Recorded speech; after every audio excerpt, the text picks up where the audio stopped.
Grégory Volokin nous raconte tout ça, Mescart à New York. Je ne connais pas un seul patron qui se permettrait de parler de la force du dollar.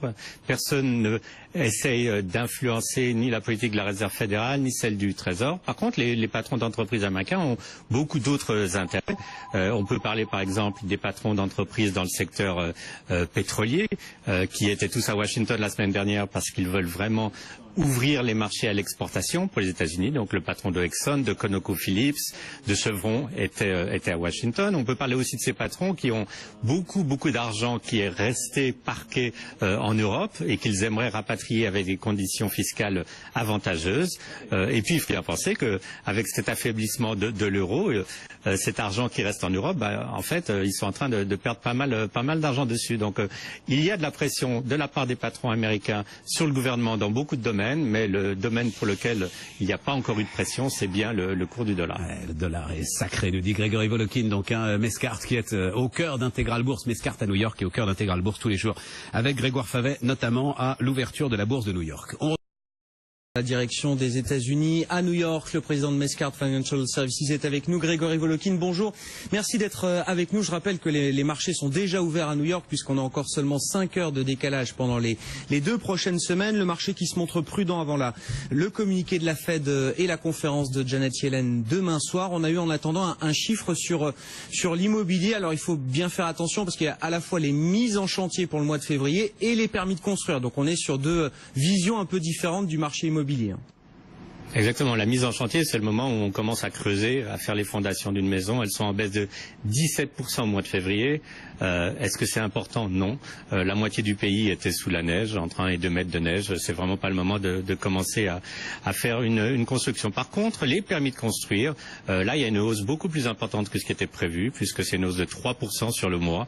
Le consensus était à 0,5%. Donc, c'est un chiffre qui va nous apprendre grand-chose sur l'immobilier, mais je pense que c'est un chiffre qui est quand même rassurant par rapport à l'avenir.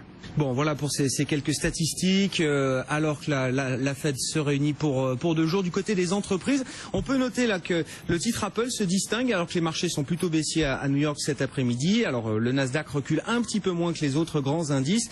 Le titre Apple là qui gagne quasiment 1,5%, Grégory.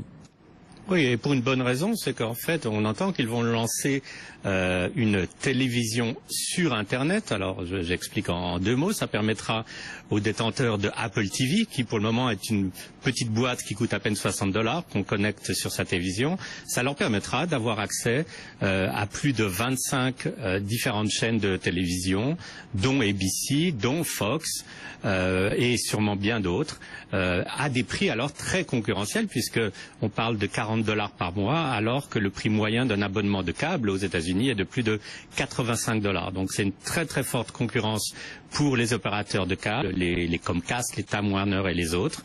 Et Apple, c'est une fois de plus un relais de croissance qui est d'abord bien salué aujourd'hui, mais surtout qui va sûrement devenir quelque chose d'important dans les années suivantes. Bon, le titre Apple, effectivement, donc qui progresse de 1,2%. Et puis dans la série Mon réseau social vaut de plus en plus d'argent. On avait Snapchat il y a quelques jours, et là c'est Pinterest qui, à la faveur d'une nouvelle levée de fonds, voit sa valorisation quasiment doubler en 1 an là.